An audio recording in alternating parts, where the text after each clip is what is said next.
나의 어린 시절은 아버지라는 사람의 폭력으로 채워져 있었다. 아버지는 평소에는 온화한 사람이었다. 하지만 술만 마시면 주변에 만만한 사람에게 폭력을 휘두르는 사람이었다.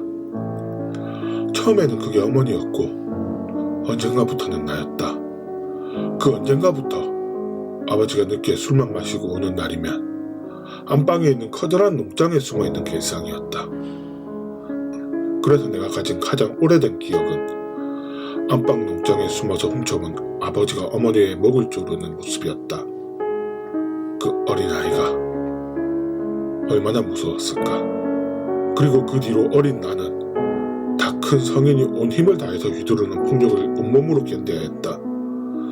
하루는 단수가 갈라져서 채찍이 될 정도로 맞았고, 하루는 발길질로 온몸이 멍이 들 정도로 맞았다.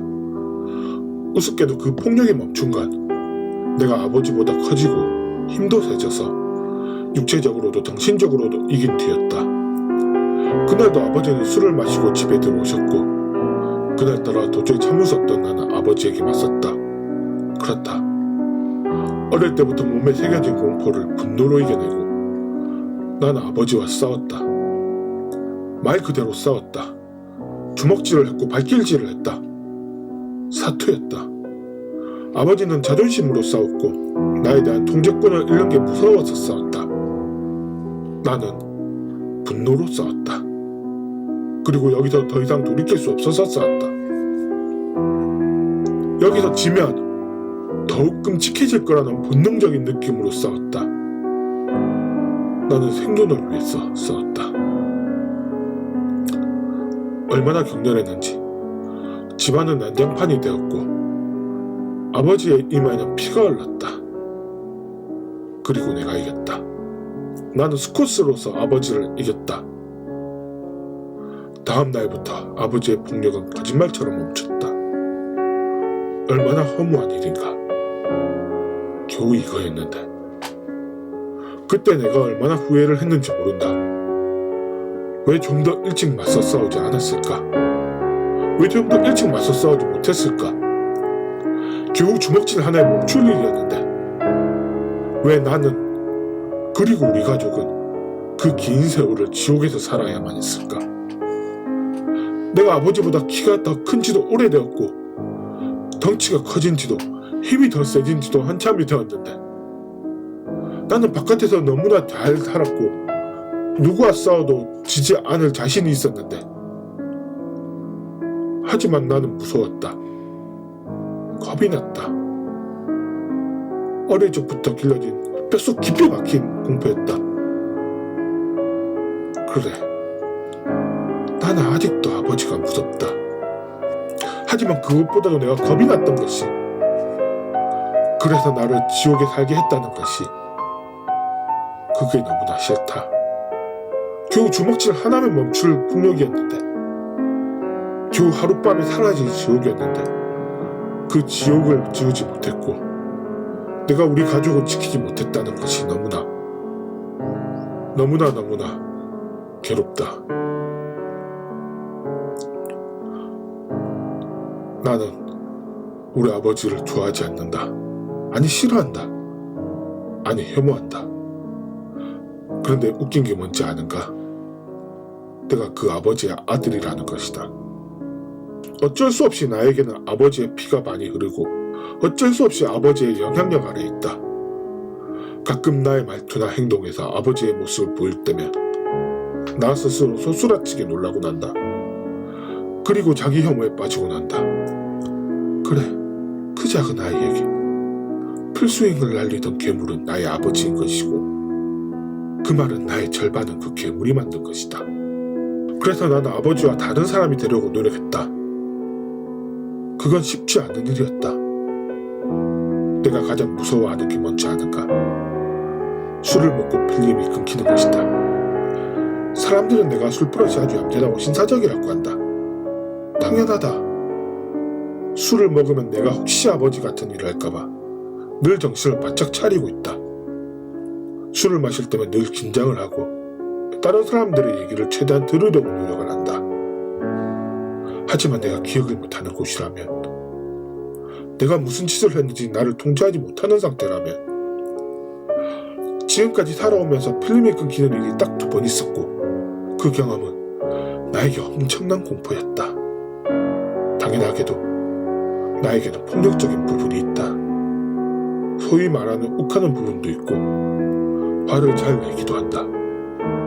평소라면 나의 이성이 이런 부분을 억제시키겠지만 혹시라도 술을 많이 마셔서 제어가 안 되는 상황이 온다면 그럼 혹시 내 안에도 괴물이 있는 것은 아닐까?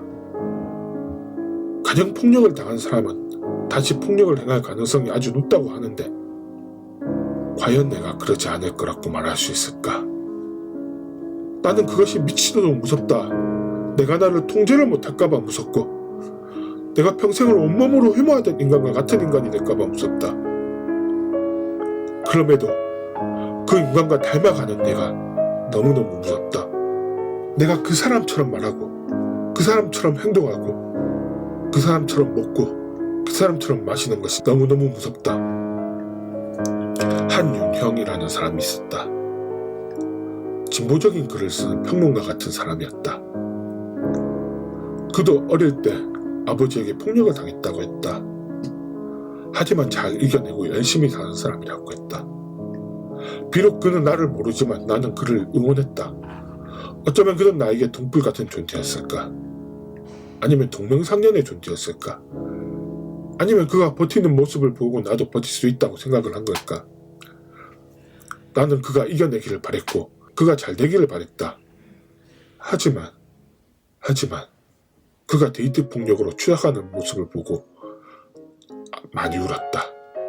나의 마지막도 저렇게 될 것 같아서 정말 많이 울었다. 나는 결혼을 했고 아내가 있다. 원래는 비혼주의자였는데 너무너무 감사하게도 정말 좋은 여자를 만나서 행복한 결혼 생활을 하고 있다. 하지만 아직 우리 부부에게는 아이가 없다. 아내는 아이를 바라고 있지만 나는 아직 무섭다. 아이를 가지고 싶은 마음이 있지만 아이를 받아들일 자신은 없다. 내가 과연 아이를 키울 수 있을까?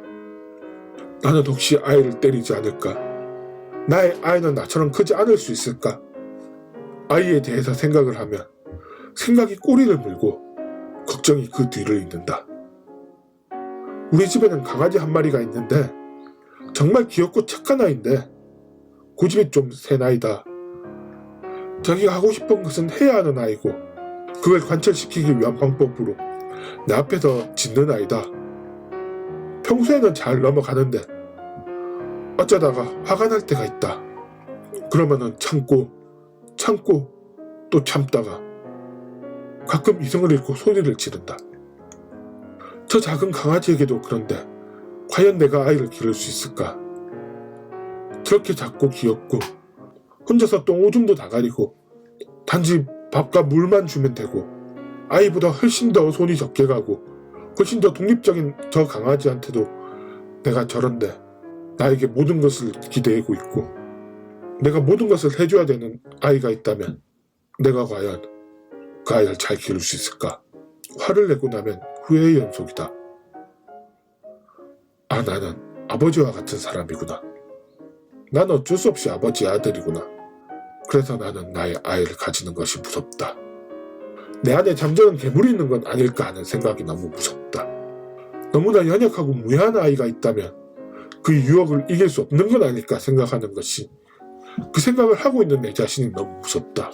얼마 전에 조카에게 물고문 같은 것을 하여 숨지게 한 사람이 아버지가 어머니가 죽인 사건에 평소에 가정폭력을 휘두르던 아버지를 중범죄로 처벌해달라고 청원하던 사람과 동일 인물이라는 기사가 나왔다. 그 기사를 보고 많이 울었다.